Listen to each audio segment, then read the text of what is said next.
Now from this perspective, I give Greg Doucette's sumo deadlifting technique, drum roll please,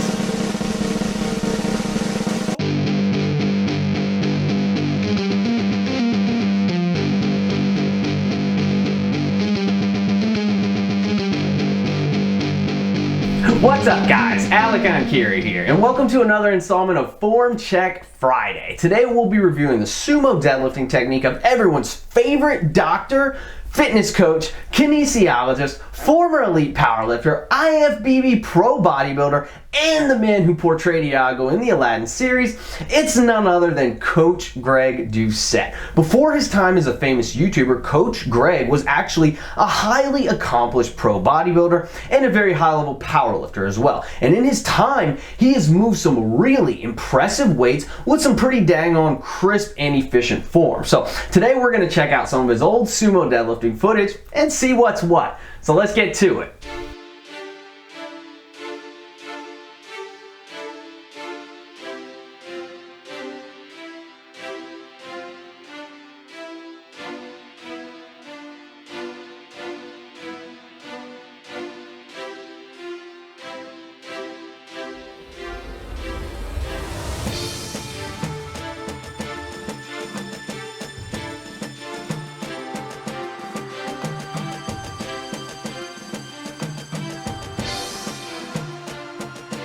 Now this is pretty damn impressive right here. See, one of the main benefits of the sumo deadlift is the ability to get the hips in closer to the bar during the initial phase of the pull. And this does a few pretty neat things. For one, it allows you to pull the hips down into a lower set position, which can help you get the musculature of the hips and legs more involved in breaking the bar off the floor. In a sense, it makes the sumo deadlift almost a hybrid between a squat and a conventional deadlift. And one thing that you'll often see in powerlifting is that people who have squatters builds tend to do better pulling sumo rather than conventional. And Coach Greg here certainly has more of a squatter's build than a deadlifter's build. Two, it allows you to use less torso inclination than a conventional deadlift, which puts less stress on the lower back, which can be good for people who struggle with back issues during the conventional deadlift. But another advantage is that, again, for people who have more of a squatter's build, it allows them to take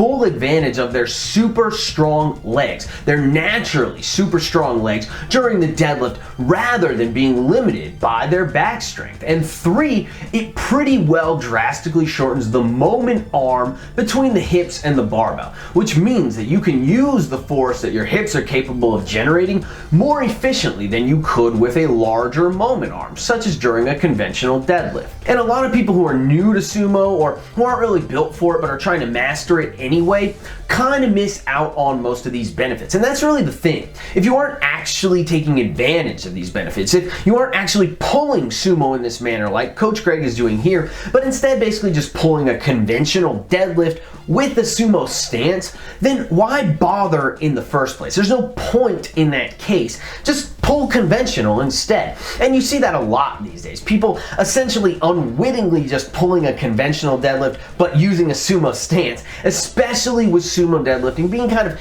in vogue right now. Coach Greg, however, does not at all have this problem. His setup is fucking solid. This is pretty much textbook sumo pulling position right here. He uses the weight of the bar to counterbalance and pull himself down into the perfect starting position. The hips are loaded and engaged. The torso is somewhat vertical. The shoulders are situated just in front of the bar. The stance is wide, but not excessively so. The feet are turned out to just about 45 degrees, and the knees are shoved out nice and wide with the lateral glute muscles engaged and ready to rock. If you're a fan of sumo deadlifting, then this right here should give you a nice solid boner.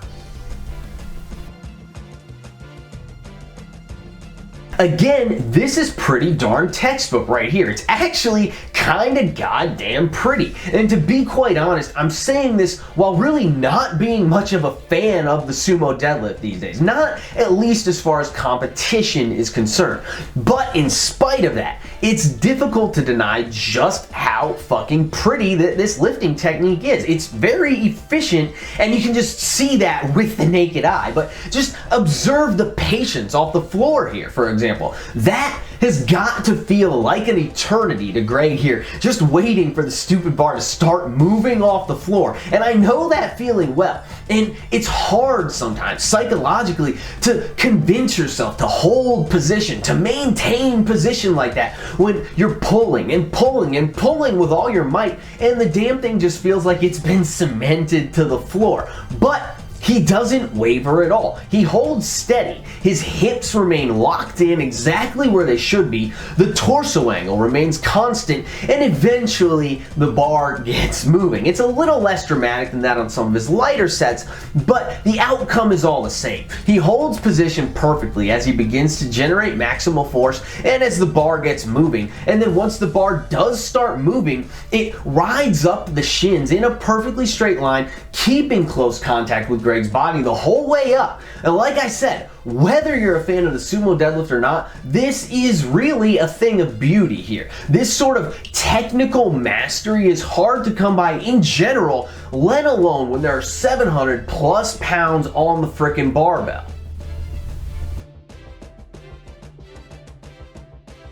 This phase of the lift is honestly really more of the same as before, and frankly, I don't know that I've ever seen such a snug transition before during a sumo deadlift as what Coach Greg demonstrates here. The bar appears to stay in contact with his shins and thighs literally the entire way through the lift, not just off the floor and up the shins and then again making recontact at the lockout, but it also maintains contact while the bar is transitioning over the knees, and that's actually really a pretty rare thing. It's really difficult to maintain constant contact like that 100% of the time during a deadlift, and especially during the transitional portion of the lift. Even other super proficient technical masters, people who I would consider technical masters of the sumo deadlift, such as for example Johnny Candido and Yuri Belkin, do not exhibit such a degree of bar to body snugness during the transitional phase. You can observe during both of their lifts here that the bar ends up the tiniest bit forward during the transition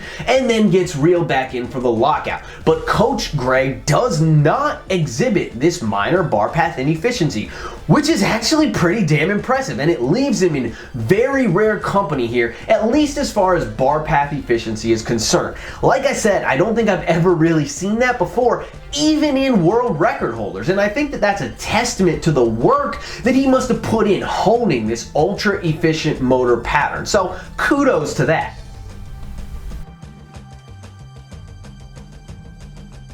And finally, we get to the lockout, and this is actually the worst part of the lift here for Greg. He has a good bit of trouble getting the shoulders pulled back and getting his torso fully erect, but he does eventually get the job done there pretty well, at least. The area of most concern, however, is the soft knees that he demonstrates here at the lockout. Now, the interesting part is that this is not for a lack of glute engagement. Typically, what you'll see is that people who demonstrate soft knees like this do so in order to be able to slide the hips forward without having to actually really engage the hip extensors, which in this case is the glutes. They use those soft knees to allow the legs and the back to finish the lift and give the appearance of a lockout. But as per powerlifting competition rules, this is not actually a true lockout. It's a pseudo lockout, and it's also not good for the lower back. We can see that here with Jeff Cavalier's now infamous fake 5-plate deadlift. The knees unlock at the top,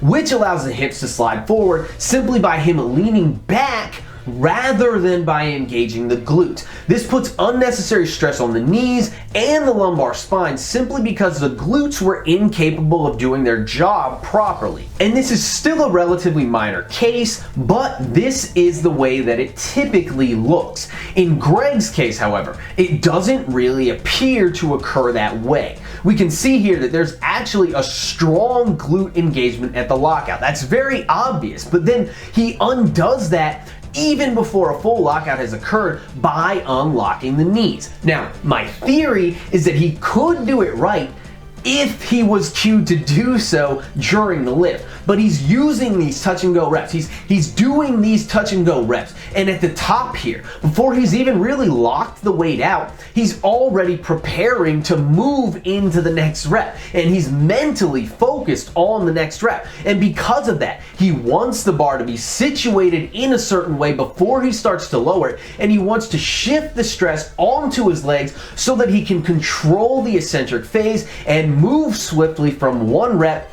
into the next rep. And we can see where the potential issues with this patterning lie. As mentioned, the lockout isn't all that clean or even really a full lockout at all, but I don't think that's due to muscular weakness or lack of body awareness or anything of that sort, which is what you would typically see. Instead, I think it's primarily due to using a suboptimal protocol here for completing his training sets, a majority of his training sets. And I want to expound on that just a little bit further here before I rate the lift and close out the video.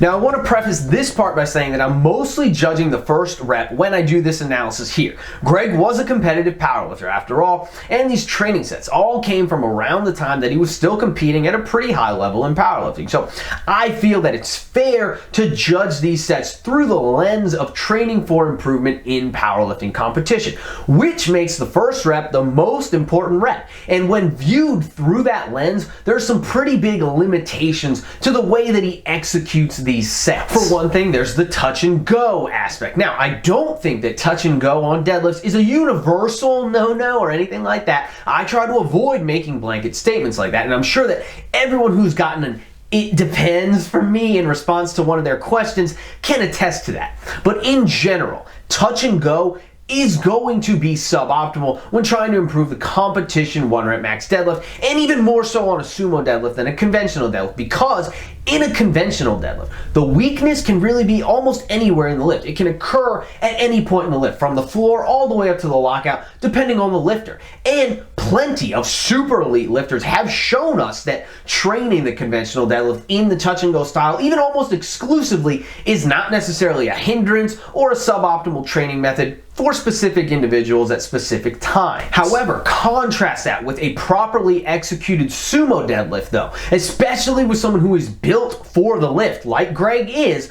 The weakness on the sumo deadlift is invariably going to be breaking the barbell off of the floor. That is simply mechanically the weakest point in the lift, and Greg is avoiding this natural weakness here for the majority of his training reps by using the touch and go method. And we can see that here on this set, that his first rep with 710 pounds is actually substantially more difficult than his second rep and his third rep and his fourth rep, which is kind of backwards of how it should be. In fact, I would wager that this 710 is actually a 1 rep max weight for him, even though he does it 5 times touch and go. But if he had deloaded the weight fully onto the floor in between reps, then chances are he would not have been able to pick it up a second time, because the floor is the natural weakness here, and he has clearly avoided that weakness for some time by pulling mostly touch and go reps. The discrepancy in difficulty between the first and second reps shows us that very clearly, and this is also corroborated by his competition data as well,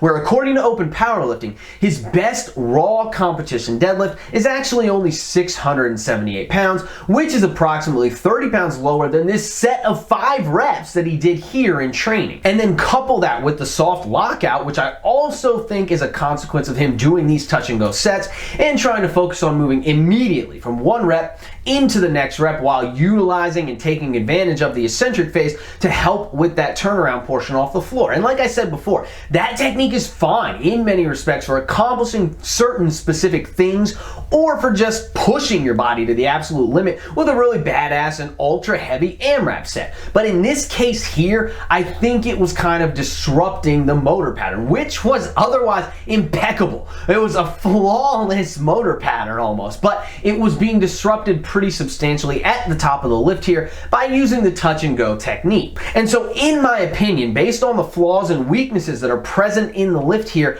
I have to conclude that Greg left pounds on the platform by training his deadlift primarily in this fashion. I think that if he had tweaked his training a little bit, perhaps lowered the training weights just slightly, and pulled more dead stop reps in training, he probably could have improved his best competition deadlift by a good margin and maybe matched or even surpassed this 710 in actual competition instead of just repping it in training and then falling well short of it on the platform. However, it has to be noted that he is also a pro bodybuilder. He's not just a powerlifter. And maybe he didn't really care that much about powerlifting. Maybe he was just using this exercise primarily to build a pair of gigantic legs and wide glutes. Then maybe improving his competition 1 rep max deadlift was just an ancillary benefit for him. I really don't know, and I can't know unless he chimes in and tells us. In light of that though, in light of him splitting his training focus onto 2 different endeavors where he was able to perform at a high level at both relatively simultaneously, I feel that it's only fair to rate the lift twice. I'm going to rate it once from the framework of it being a training set for improving the competition sumo deadlift, and then I'm going to rate it a second time from the framework of it being just a general strength and muscle building exercise that a bodybuilder or a fitness enthusiast would use to get bigger and stronger. So let's start with the powerlifting rating. Now from this perspective, I give Greg Doucette'S sumo deadlifting technique, drum roll please, 4 out of 5 stars. It's a pretty much a damn near perfect lift in terms of the set position and the body positions, and the bar path is pretty much flawless up to and over the knees, but the lockout leaves a little bit to be desired. And there is a pretty glaring weakness in overcoming inertia and breaking the barbell off the floor. As well, his best competition deadlift is well below what he was able to do in training, most likely due to an over-reliance on straps and an over-reliance on the touch and go technique. Now, I do think that it's probably a little too late in the game at this point in Greg's career, but I do think that if he had adjusted his training previously simply to incorporate more dead stop reps off the floor with a focus on overcoming that weakness, and then along with that cued himself to focus on executing a clean and full lockout on every rep, and he worried less about emphasizing the eccentric phase, that he would have been able to shore up those weaknesses and exceed his competition best by a good margin. Still though,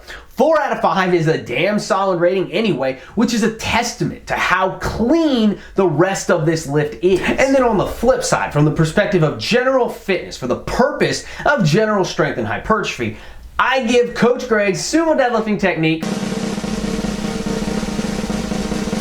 4.75 out of 5 stars. Now, I think that might actually be the highest score that I've given out on any lift so far. Like I said before, the setup here is basically flawless. The pull off the floor and the transition over the knees are flawless. The bar path is basically flawless. His overall positioning is damn near perfect as well. And here, now, what was a negative before becomes a positive. This time, we're grading the ability to demonstrate such great total control over a weight that's so close to his 1 rep max, to be able to hold that weight for the entire duration of the set, fully control and command the eccentric portion here with every rep, perform gentle touch and go reps with such heavy weights without ever bouncing the bar off the floor, and maintain that damn near perfect bar path the whole way through. These are all actually huge positives in this case. The touch and go method here increases the time under tension, and it turns the typically concentric only deadlift into an exercise with a full unbroken eccentric concentric chain. And with that, it probably creates a much more potent hypertrophy stimulus as well. The weakness off the floor, which is a big deal from a powerlifting standpoint, is pretty much irrelevant from this perspective. Instead, and on the contrary, I would argue that these super intense AMRAP sets that he seems to be doing all the time